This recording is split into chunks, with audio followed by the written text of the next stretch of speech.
विद्या कोई काम की नहीं। तो विद्या ददाति विनयम, विनयाति पात्रतम।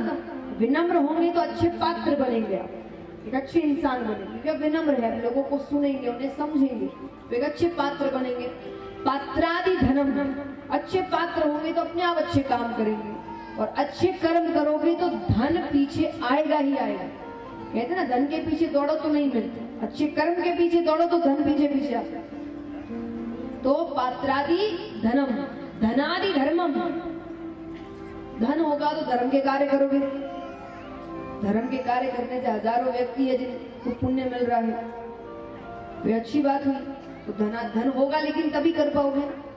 तो धनादि धर्मम और धर्मादि जयम, धर्म के कार्य करोगे और जय जयकार ना हो, ऐसा हो नहीं सकता।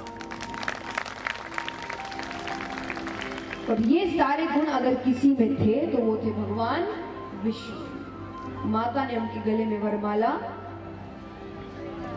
तो महाराज अब अमृत निकलता है। अमृत निकलते ही दैत्य देवता युद्ध करने लगे। तब भगवान ने मोहिनी रूप ग्रहण किया। इतने सुंदर लग रहे हैं भगवान, इतने ज्यादा सुंदर लग रहे हैं। अब देखिए, जो कामी होते हैं वो बाहरी सुंदरता देखते हैं, जो ज्ञानी होते हैं वो अंदरूनी सुंदरता देखते हैं। अब दैत्य कामी है, उन्होंने बाहरी सुंदरता देखी, वो अमृत भूल गए, वो भगवान के पीछे पीछे जा रहे हैं। भगवान ने उन्हें थोड़ी दूर लेकर गए, उन्हें मदिरा पान करवा दिया। अब किसी को नहीं, यहाँ पर आकर देवताओं को अमृत पिलाने लगते हैं। अब उसमें से एक दैत्य ने भगवान को पहचान लिया, तो वो चुपचाप देवताओं की श्रेणी में आकर खड़ा हुआ। भगवान ने उसे भी गलती से अमृत पिला दिया। जब तक भगवान को समझ आया, भगवान ने सुदर्शन चक्र फेंका, सर धड़ल्ला कर दिया, लेकिन तब तक अमृत ने अपना काम कर दिया। तो वो एक दैत्य था राहु, लेकिन जब दो सर धड़ल्ला हो गए तब से नाम पड़ा राहु और केतु। अब यहाँ पर जैसा मैंने कहा, देवता दैत्य मूर्ख है, ये जानते हुए कि देवताओं ने अमृत पी लिया है, फिर भी क्रोध में आकर उन्होंने युद्ध किया। युद्ध किया तो हार गए।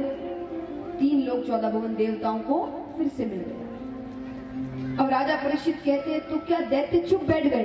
बोले नहीं। फिर दैत्यों ने ऐसा काम किया जिसके बाद भगवान भी उन्हें नहीं मार सके। कैसा काम? बोले उन्होंने धर्म का कवच पहन लिया। दैत्य ब्रह्मचर्य का पालन करने लगे, सत्य की राह पर चलने लगे, पूजा पाठ करने लगे, यज्ञ करने लगे। इसके बाद इसीलिए तो बलि को भगवान ने मारा नहीं, कंस को, रावण को, सबको मारा है, लेकिन बलि को मार ही नहीं सकते। वो गलत ही नहीं कर रहा कुछ, वो पाप कर ही नहीं रहा, तो कैसे मारेंगे उसे? पाप करोगे, पाप का घड़ा भरेगा तभी तो भगवान आएंगे, पर वो गलती कर ही नहीं रहा। तो यहाँ पर राजा परीक्षित को सुखदेव जी बताते हैं कि बलि को दैत्यों का राजा बनाया गया। राजा परीक्षित ने कहा, इतने बड़े बड़े दैत्य हैं तो बलि को राजा क्यों बनाया गया?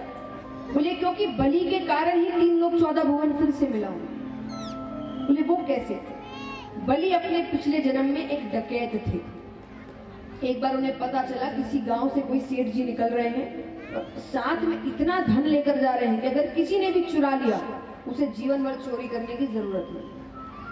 अब वो जंगल के रास्ते से होकर जाएंगे। बलि ने सोचा ये मौका अच्छा है, तो उसने रास्ते के लिए 2 रोटियां बांधी, लेकिन ऐसे धुन में जा रहा है कि वो सीधा जंगल जाकर ही रुकता है।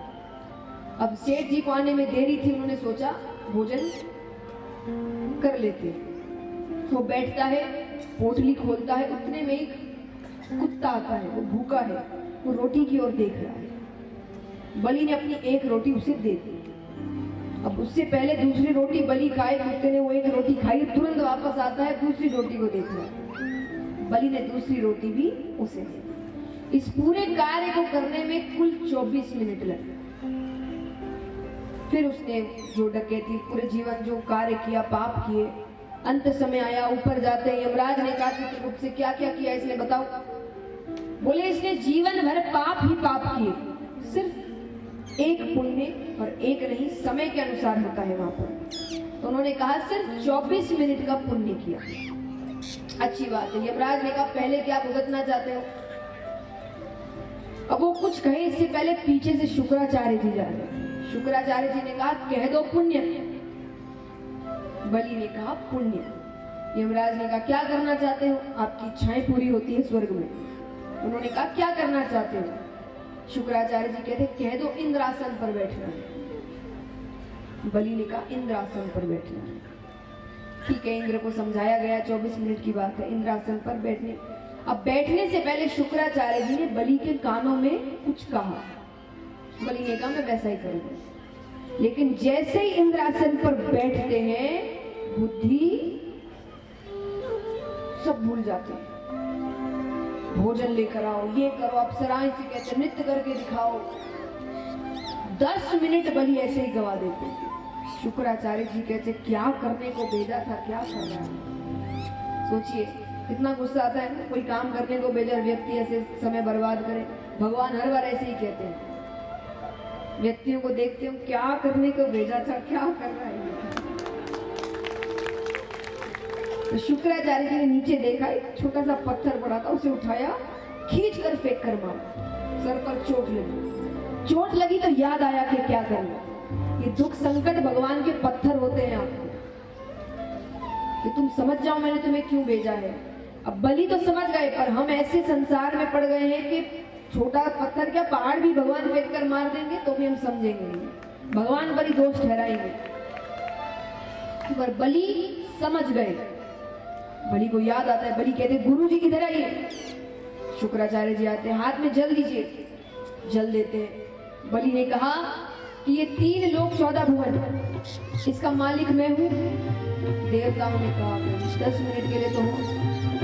तो बोले ये 3 लोक 14 भुवन मैं अपने गुरु जी को दान में दे दूं।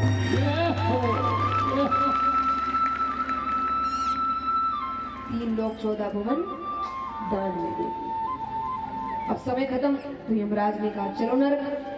अब यमराज लेकर जा रहे, अचानक भगवान दौड़ते। भगवान के लिए भी भाई बड़ी बात है, इतने मुश्किल से इतना दिमाग लगाया, इतनी तरीके के समुद्र मंथन किया, जब इसीलिए के देवताओं को 3 लोक 14 भुवन मिले और तुमने ऐसे ही दे दिया। तो भगवान दौड़े दौड़े आते हैं। अब भगवान यहाँ खड़े हैं, बलि यहाँ खड़े हैं, आमने सामने। भगवान कहते ये क्या कर दिया, सब दान में दे दिया। यमराज ने कहा हो गया सो हो गया। यमराज फिर खींचे, अरे चलो तुम रुक क्यों गए, तुम्हें नरक जाना है। बलि ने कहा कौन सा नरक? तुम कहते हो अंत समय में भगवान के दर्शन, नाम ले लो तो नरक लोग नहीं जाते। अरे मैंने तो साक्षात दर्शन कर लिए, मैं कहां से नरक लोग जाऊंगा। भगवान के अगर आप दर्शन करते हैं, भगवान आपका उद्धार करते हैं, भगवान का नाम जब, तो आप नरक नहीं जाते। तब भगवान कहते ये होती है गुरु की महिमा। सही गुरु मिल जाए तो आपको वो भगवान के धाम भेज देता है, लेकिन गलत गुरु मिल जाए तो भगवान के धाम जाते जाते के रास्ते से भी वो घुमा के नरक भेज देता है। परखिए, गुरु को परखिए। 1-2 चमत्कार देखकर गुरु ना बनाए,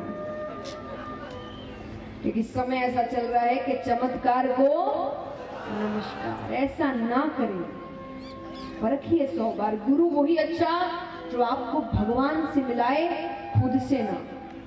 इंसान भगवान नहीं होते, तो मैं बार बार समझाऊंगी यहाँ पर हर व्यक्ति को, इंसान भगवान नहीं होते, भगवान एक ही है। तो महाराज इसीलिए बलि को राजा बनाया गया। अब यहाँ पर देवताओं की माता अदिति, दिति दैत्यों की माता है, हिरण्याक्ष हिरण्यकश्यप, और अदिति उनकी बहन, वो देवताओं की माता है। 12 देवता, 12 आदित्य। तो वो भगवान से प्रार्थना करती है मेरे बच्चों को उनका स्थान वापस दिया जाए। तब भगवान उनकी प्रार्थना सुनकर उनके घर पर वामन अवतार ग्रहण करते हैं, छोटे से बटुक रूप, छोटे से भगवान। और यहाँ पर राजा बलि इत्यादि सब एक यज्ञ कर रहे हैं। यज्ञ से पहले बहुत दान किया गया, भगवान को आने में थोड़ी देर हो गई, तब तक दान हो चुका था। बलि वापस यज्ञ के लिए बैठ जाते हैं।